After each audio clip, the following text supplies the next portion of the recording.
Right now, it feels like things are finally changing for Star Wars. The franchise that's certainly driven me insane over the past few years, as I'm sure it has with some of you, the ups and downs, the peaks and valleys. And I think right now we're at a really interesting point with the renewed excitement in the franchise. I've always loved Star Wars, ever since I was a kid, but at times it's certainly been a love-hate relationship.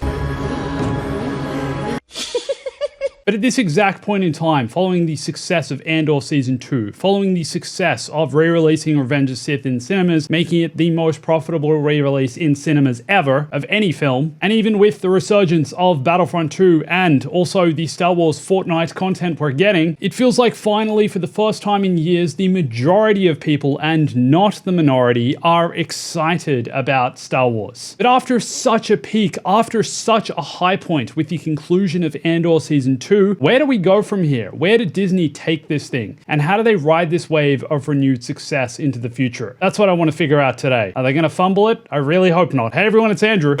I feel like in a lot of ways, what just happened with Andor needs to shape the future of Star Wars projects, shape the future of Star Wars series. And I genuinely believe it's a very good thing we're not getting any new Star Wars projects for a little while now following the conclusion of Andor Season 2. For the rest of this year, all we know about that we're getting is Star Wars Visions Season 3, which premieres October 29th, and also LEGO Star Wars Rebuild the Galaxy, which is coming out September 19th, as well as Young Jedi Adventure Season 3. But as far as we know at this point, there's nothing else coming out. All of these are kind of side projects as well. They're not really on the same scale as something like Andor or a new Star Wars film. And I think right now this could be a really healthy thing for Star Wars. Because as it stands right now, the next major release in Star Wars in gaming, movies, and series is the Mandalorian and Grogu movie, releasing in cinemas May 22nd, 2026. I think this is really healthy because it's going to give us fans a chance to miss Star Wars, to revel in the heights of Andor Season 2, to appreciate how good a show that was for the next year when we're getting very little content, knowing that that was the last peak of Star Wars, not feeling, I guess, let down or disappointed as we potentially have with some of the other Star Wars releases over the past few years. I've tried to be as fair in my reviews of other Star Wars projects as possible and totally understand that there's an audience for them, that some people enjoy them,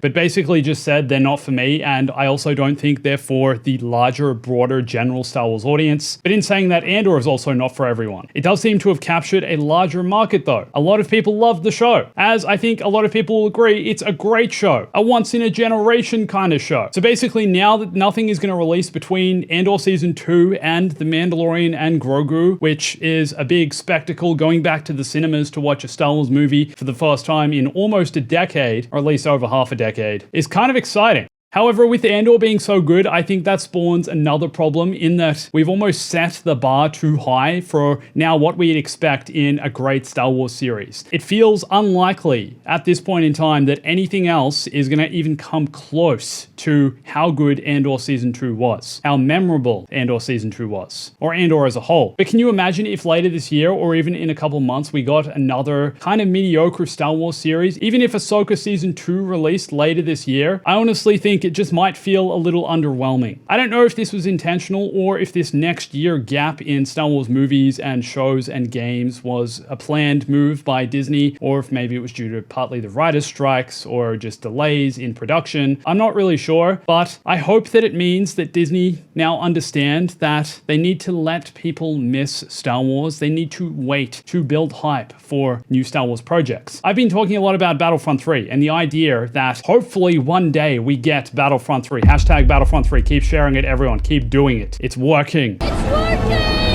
But part of the reason I think there is so much hype around Battlefront 3 right at this point in time is because it's literally been now such a long time since the release of a Star Wars multiplayer game. 2020 was the last multiplayer Star Wars game to release, large AAA Star Wars game anyway, and that game wasn't for everyone. And apart from that, it was Battlefront 2 in 2017, which is kind of a long time ago now. But basically enough time has passed that there's enough hype around a new game, and it seems like Disney are understanding this in a way. Bob Iger, their CEO, mentioned, I think a few months ago, that they now now understand they need to treat Star Wars a little differently, that it's quality over quantity, that they can't necessarily just keep pumping out these shows, that they need to be more selective about which projects they're releasing. And it does feel like Disney's strategy with making new Star Wars projects has changed a bit recently, with the return to the cinemas with The Mandalorian and Grogu. They basically decided that instead of making Mandalorian Season 4, they're turning it into a film instead. They're going to the big screen, which I think with the success of The Mandalorian in general, with the popularity of Baby Yoda, will once again reignite that movie magic spark I think Star Wars needs.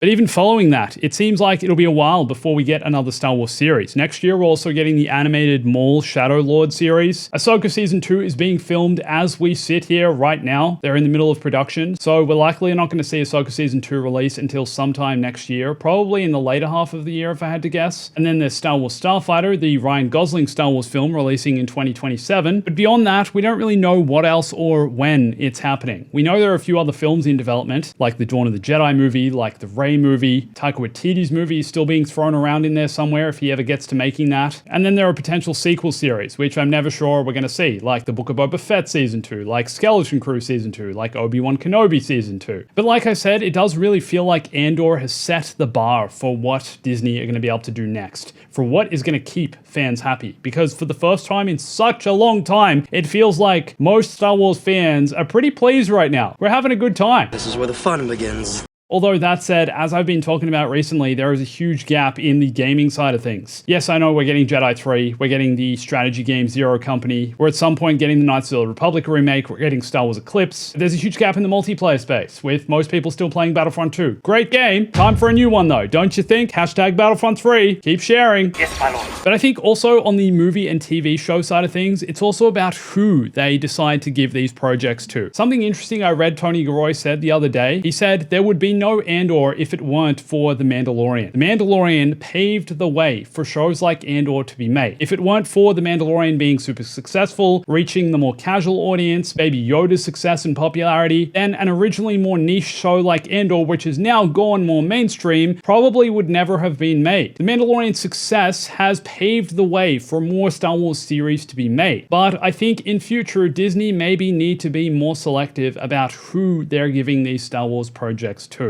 For example, Tony Gilroy had to be convinced by Kathleen Kennedy to make Andor. He's spoken in several interviews about how he didn't want to do it. It was pre-COVID, he was stressed, he was frustrated, he couldn't work it out, and just wanted the whole thing to go away, and thought that when COVID happened, it was a lifeline for him, that he'd gotten out of the project, oh, COVID's here, it's fine, I'm never going to have to make Andor. And then Kathleen Kennedy kept hassling him, and so he ended up figuring it out, and now we have Andor, arguably the greatest Star Wars series ever made. But Tony Gilroy has a track record. He's someone respected, so well known for the previous things he's worked on, such as the Bourne films, such as Michael Clayton. And I'm not saying other Star Wars directors and show creators haven't had a track record as well and haven't worked on other cool projects as well. But maybe stylistically, Disney need to choose directors and show creators who are going to pave the way forward, who are going to bring their own fresh take and be allowed to have total freedom of a project for where Star Wars should go, for what their Star Wars project should be. I've said it before, I'm going to say it again, Andor is a great show outside of it being a Star Wars show. If it wasn't Star Wars at all, it would still be an awesome show. I don't think you can say the same for a lot of other Star Wars series. And that is definitely part of the problem. That is part of the problem of inconsistency. Just saying, I don't want to see no more main characters getting stabbed and then surviving like nothing happened. I'm sorry, but whoever thought that would be a good idea?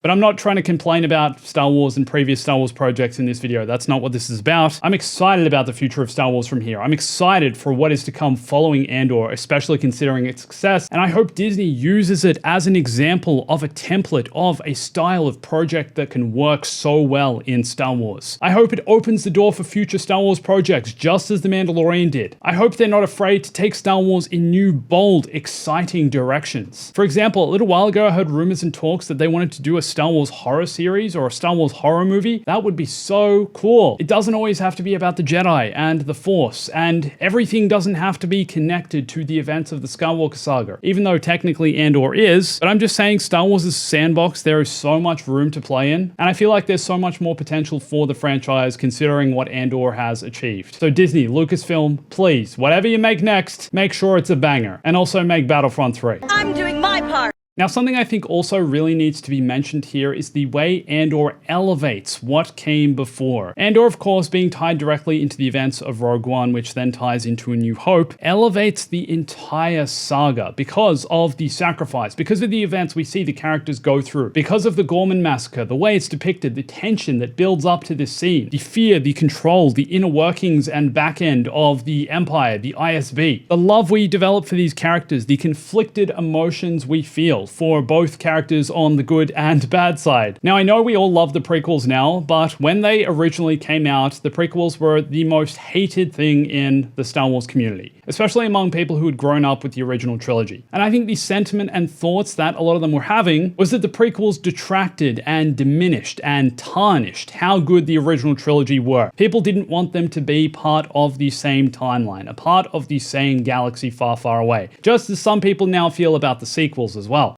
However, in the case of Andor, I'm sure most people will agree, the majority of people will agree, that Andor elevates the original trilogy. It elevates A New Hope. It elevates Rogue One. It even elevates what happened before in the prequels, because we now know how this fits into the Star Wars timeline. We now know the implications of everything that happened here. We now know how much more pressure rested on the shoulders of Luke Skywalker to land that shot, to blow up the Death Star, following the chain of events that led to the point of him even having the opportunity to take that shot. The sacrifices that were made, the amount of characters and rebels that died throughout Andor, the sacrifices then made in Rogue One, the death of pretty much every character in that movie, for then some farm boy to be lining up the shot in the trench run, using the Force, trusting in the Force, to be in that moment at that exact point in time to take the shot, to take another step forward in defeating the Empire and restoring balance to the galaxy. It's a remarkable threaded storyline that's improved because of what happened in Andor. And I'm stressing this because I hope future Star Wars series can do the same. I hope future Star Wars series take what they saw in Andor, understand how it elevates the rest of Star Wars, how it elevates the story that we know and love so well, and the films that we know and love, and takes it to another level. For example, I don't think everyone would agree that the events of the Obi-Wan Kenobi series necessarily elevate that character's journey and elevate Obi-Wan's journey from where we leave him in Revenge of the Sith to the events of A New Hope and his time in the desert on Tatooine. You can have your own opinion about that, but in the case of Andor, I think it certainly elevates every event that leads up to those moments we see in A New Hope, and I'm really hopeful that we can see more of that elevation in future Star Wars. And if you want to see exactly how Andor impacted Rogue One and A New Hope, then I'd recommend you watch this video here. And also come follow me on Instagram, Twitter, join my Discord and TikTok. Keep sharing Battlefront 3. Let's make it happen. And thanks for watching. Always remember, stay bombastic.